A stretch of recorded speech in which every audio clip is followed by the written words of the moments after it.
ये special video है chemistry की। तो इस वीडियो में हम पहली चीज जो डिस्कस करेंगे ये चैप्टर्स पढ़ने कहाँ से हैं। ओके, सेकेंड चीज डिस्कस करेंगे अबाउट नोट्स, जो कि एक इम्पोर्टेंट चीज है। नोट्स की जरूरत इन चारों चैप्टर में पड़ती है। थर्ड चीज डिस्कस करेंगे कुछ अलग वे जिससे कम पढ़ें और मार्क्स आ जाएं, कुछ ऐसा इनमें से सिलेक्टेड चीज। तो ठीक है, स्टार्ट करते हैं। बाकी जो बेसिक रहेगा पासिंग का या टॉप आने की, जो बोर्ड एग्जाम की ट्रिक्स, वो जो मैंने लास्ट वीडियो बनाई है how to pass in physics, उसमें 3 ट्रिक्स डिस्कस की हैं, तो वो देख लेंगे तो अच्छा है। तो इस वीडियो में हम केमिस्ट्री का जो प्योर केमिस्ट्री एस्पेक्ट से हम बात करेंगे। तो यहाँ पर 16 चैप्टर है अगेन, तो यहाँ तक आ जाता है पार्ट 1। ठीक है, तो अभी कौन सा चैप्टर कर सकते हो और कहाँ से करना है ये ज्यादा इम्पोर्टेंट है। तो एक चैप्टर है जिसका नाम है पी ब्लॉक। इस टाइम पे तो वो नहीं पॉसिबल है, सीधी बात, नो बकवास, क्योंकि ग्रंथ है एक वो चैप्टर। इस टाइम पे पी ब्लॉक स्टार्ट करने की कोशिश ना करें। तो मैं एक टिप दे सकता हूं, पी ब्लॉक में है ग्रुप 15, ग्रुप 16, ग्रुप 17, ग्रुप 18। जिन्होंने थोड़ा बहुत भी पी ब्लॉक पढ़ा है, ग्रुप 15, 16, 17, 18, जो नॉर्मल लॉजिक अगर हम अप्लाई करें तो चारों ग्रुप में से एक एक क्वेश्चन आ सकता है। फिर वो चाहे एक एक एमसीक्यू आए, एक 2 मार्क का आए, एक 3 मार्क का आए। पर मैं सजेस्ट करूंगा पी ब्लॉक को अभी हाथ मत लगाओ, मेरी सजेशन ये रहेगी। मैंने 3-4 महीने पहले वीडियो बनाई थी कि how to study P block, उसमें मैंने डिस्क्रिप्शन में लिंक छोड़ दूंगा। उसमें मैंने बताया था कि कितना टाइम लगता है, कैसे पढ़ना है। अभी तो पॉसिबल नहीं है, तो इसलिए पी ब्लॉक को मैं क्रॉस पेन देता हूँ, क्योंकि अनवांटेड अब रिस्क लेने का कुछ भी टाइम हमारे पास नहीं बचा है। तो अभी ये सारे चैप्टर्स हैं। अब अगेन कितने चैप्टर्स हैं? 16 चैप्टर्स हैं। 16 में से 9 चैप्टर सिलेक्ट करो अगर पास होना है तो, या 8 करो तो भी चलेगा। समझ में आ रहा है? 8 करो तो भी चलेगा, पासिंग चाहिए ना, चलेगा, क्योंकि 30 मार्क्स का प्रैक्टिकल होगा, फिर उसमें ध्यान देना। तो ये सब फिजिक्स में कैसे पास होना है उसमें डिस्कस कर लिया है, तो वो वीडियो देख लेना। अभी हम डिस्कस करते हैं चैप्टर्स कैसे पढ़ने हैं, स्ट्रेटेजी क्या होनी चाहिए। तो देखो, ये 3 चैप्टर एक सरीके हैं। ठीक है, ये 3 चैप्टर एक सरीके हैं। उसके बाद ये 4 चैप्टर कनेक्टेड हैं, रिएक्शन कहां से भी पूछ लेते हैं। ओके, और ये सब फिर सेपरेट है। ठीक है, तो ये सब सेपरेट है, यानी कि अगर ये चैप्टर आपने छोड़ दिया तो उसका इफेक्ट ये चैप्टर पे नहीं पड़ेगा, जबकि इन चारों में से कुछ टॉपिक भी थोड़ा फर्क पड़ते जाएगा। तो केमिस्ट्री कौन से चैनल से पढ़ना है, कौन से यूट्यूब चैनल से पढ़ना है? मैंने खुद के टाइम पे सिर्फ और सिर्फ एक ही चैनल से 16 में से कम 11 चैप्टर उस एक चैनल से किए थे। 16 में से 11 चैप्टर सिर्फ और सिर्फ एक ही चैनल से किए थे, जिस चैनल का नाम है एग्जाम फियर, जो मैंने फिजिक्स के लिए भी आपको सजेस्ट किया। केमिस्ट्री के लिए भी वही चैनल बेस्ट है। समझ में आ रहा है? बेस्ट चैप्टर है, बेस्ट चैनल है। और दूसरा चैनल जो अभी नियरली राइज हो रहा है और मैंने नोटिस किया है कि उसने सिलेबस भी सर ने अच्छा कराया है, जिसका नाम है गब्बर सिंह ट्यूटोरियल्स। गब्बर सिंह ट्यूटोरियल्स या Gabbar Singh chemical tutorials, chemistry tutorials. तो दोनों चैनल्स पे कंटेंट अवेलेबल है, दोनों चैनल्स पे। एक ही चैप्टर अगर हम कंसीडर करें सॉलिड स्टेट, तो एग्जाम फियर पे भी रहेगा और गब्बर सिंह ट्यूटोरियल्स पे भी रहेगा। ठीक है, कंपेयर करो किसका कम देर में है, किसका सिलेबस ज्यादा मैच हो रहा है, एंड प्रोसीड। तो एक चीज मैं बता दूं, जैसे इलेक्ट्रोकेमिस्ट्री चैप्टर है, ठीक है, और केमिकल इलेक्ट्रोकेमिस्ट्री जैसे चैप्टर है। अभी ये चैप्टर एग्जाम फियर वालों ने जैसे कराया है, दुनिया में कोई भी नहीं करा सकता है। अभी तक इतने साल हो गए हैं, फिर भी मैंने इलेक्ट्रोकेमिस्ट्री की नोटबुक संभाल के रखी है। तो जो चैप्टर्स, हाँ, और ये जो 4 चैप्टर्स हैं, ये भी देखो, मैंने सारे चैप्टर्स एग्जाम फियर से पढ़े हैं। गब्बर सिंह ट्यूटोरियल्स मैंने पर्सनली कुछ नहीं पढ़ा है, बट सर ने कराया है तो मैंने सिर्फ उस पे ध्यान रखा है, ठीक है। ये चारों चैप्टर्स भी एग्जाम फेयर में अच्छे से मैकेनिज्म सब डिटेल में काफी अच्छा समझाया है, और इवन ये वाले चैप्टर्स भी कराए हैं और इस तरीके से बहुत कराया है।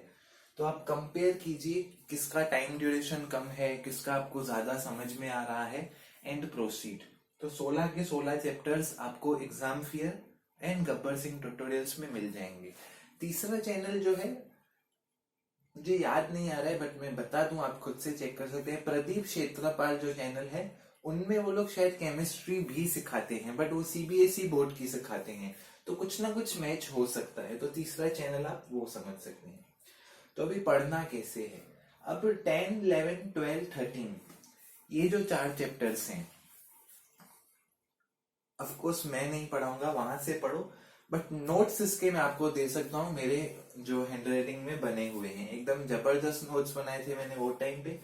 तो मैं कल ही एक दिन की गैप में इस वीडियो के बाद सारे इन चारों चैप्टर्स के नोट्स डाल दूंगा, ठीक है। नोट्स एकदम अच्छे से बनाए हैं।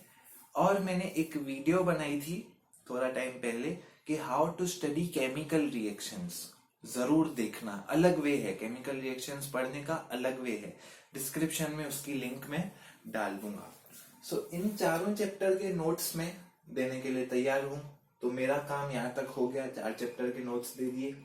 ये 3 चैप्टर्स मैंने खुद ही नहीं पढ़े थे, तो मैं कुछ कमेंट नहीं कर सकता हूँ, कुछ भी तो फेंकना नहीं है। बट एग्जाम फेयर वालों ने कराए हैं, इतना मुझे पता है। मस्त कराए हैं एग्जाम फेयर, मैंने देखे थे बट एग्जाम के टाइम पे नहीं कर पाया था।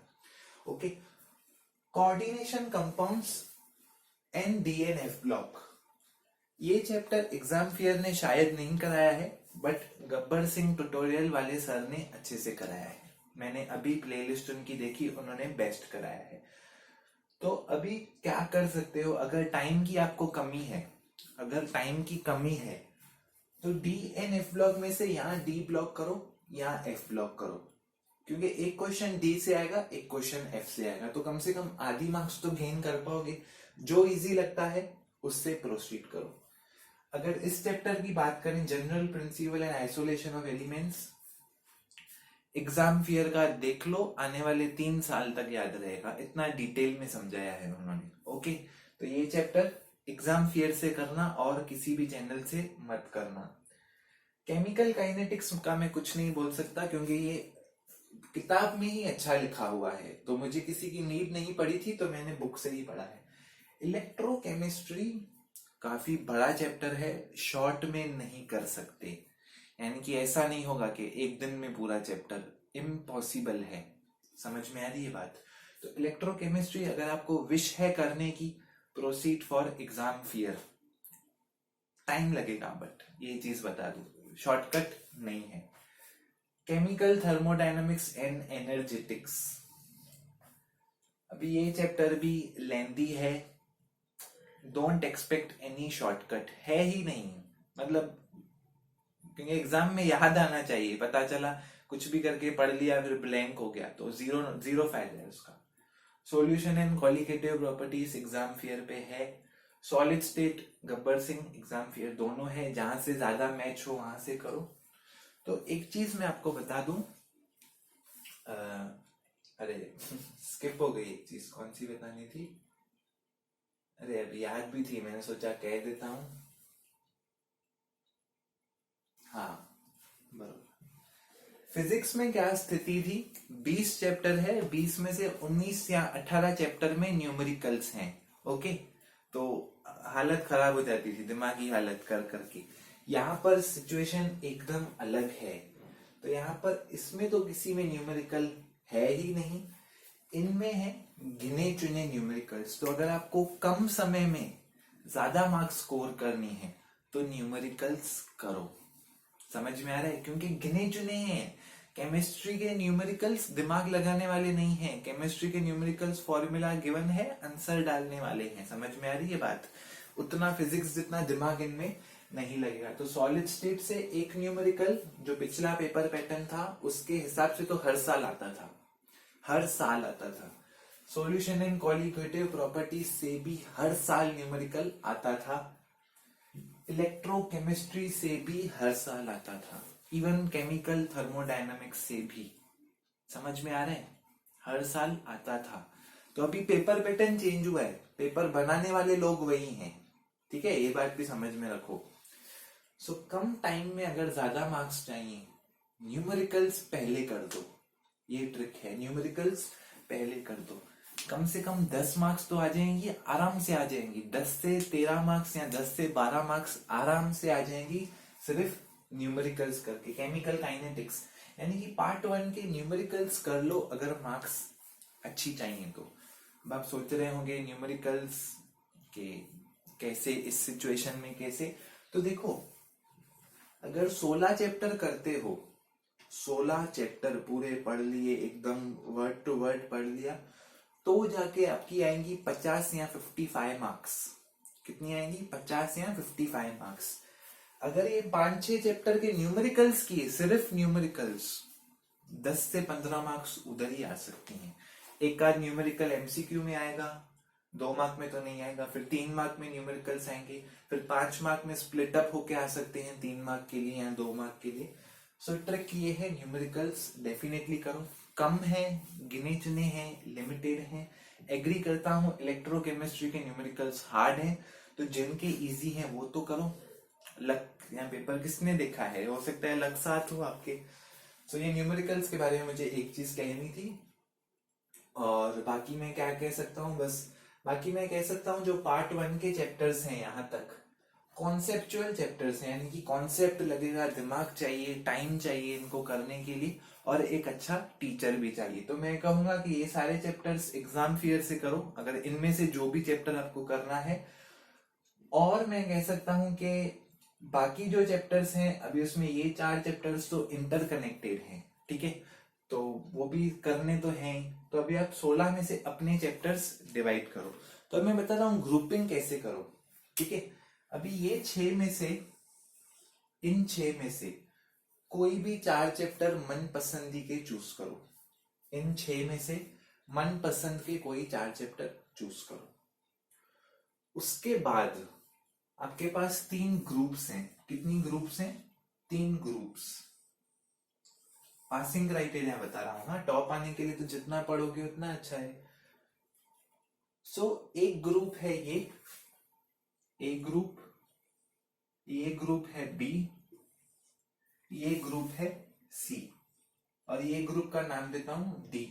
तो डी ग्रुप में से कोई भी 4 चैप्टर करो, ओके। डी ग्रुप में से कोई भी 4 चैप्टर करो। ए ग्रुप करना जरूरी ही है, क्योंकि रिएक्शंस तो आएंगे ही।